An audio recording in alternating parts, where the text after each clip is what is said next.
Century 21 et ses 915 agences immobilières au service de vos projets partout en France présentent Sud Radio Conseil de famille. Et c'est avec Stéphane Moller, bonsoir. Bonsoir Philippe Rossi. Vous êtes associé, mon cher Stéphane, au sein du cabinet VIA et nous nous retrouvons chaque soir pour parler finance, immobilier, mais également droit de la famille, bref, pour parler de gestion de patrimoine. Stéphane, aujourd'hui, nous continuons notre saga autour des résidences de service.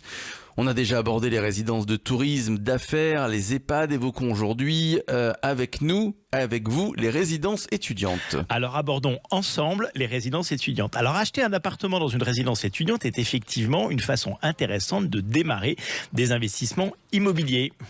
Qu'est-ce qui caractérise ces investissements ? Eh bien, vous vous souvenez de la définition que nous avons donnée des résidences de service. C'est un immeuble dont les copropriétaires ont décidé ensemble de confier unanimement la gestion à un exploitant et dont le bail, d'une durée généralement de 9 ans, assure au propriétaire un loyer, quel que soit le taux de remplissage de la résidence. Ce dont, d'ailleurs, nous parlerons plus en détail dans une chronique ultérieure.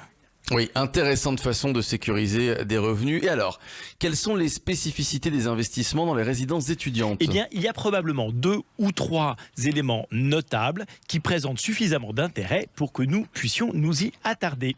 Le premier avantage est sans nul doute le budget raisonnable d'un appartement dans une résidence étudiante, souvent entre 70 et 120 000 euros.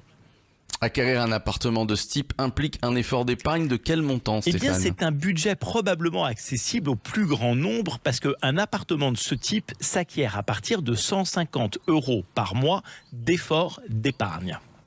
Autres avantages ? Eh bien, ce type de résidence est souvent construit à proximité des grands centres universitaires, c'est-à-dire le plus souvent dans des villes de taille importante, ce qui confère souvent une valeur patrimoniale à ces appartements. Donc, ça veut dire quoi ? Ça veut dire que ces studios ont souvent une valeur intrinsèque. C'est-à-dire qu'en l'absence d'exploitation commerciale, on pourrait imaginer tout de même possible d'en tirer un revenu. Donc, une fois de plus, l'emplacement est primordial. Absolument. Comme toujours en matière d'immobilier, il faut qu'un bien immobilier puisse avoir sa valeur propre. Et le marché, Stéphane, a-t-il de beaux jours devant lui ? Eh bien, les étudiants sont de plus en plus mobiles. Ils s'éloignent souvent de chez leurs parents pour faire leurs études et doivent donc se loger avec un budget raisonnable. Et les résidences étudiantes s'imposent comme une solution de plus en plus incontournable. Des inconvénients ? Alors oui, le rendement de ce type de résidence est parfois un peu faible.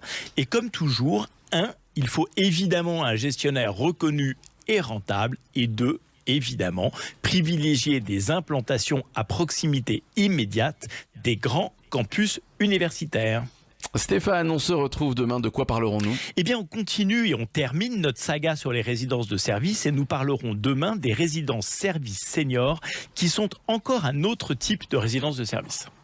Et si vous avez raté les épisodes précédents, vous pouvez les retrouver sur notre site, le site de Sud Radio, sudradio.fr. Et puis, vous pouvez poser vos questions, comme toujours, sur le blog de Conseil de famille, conseil avec un s-2-famille.com. C'était Sud Radio Conseil de famille. avec Century 21 et ses 915 agences immobilières au service de vos projets partout en France.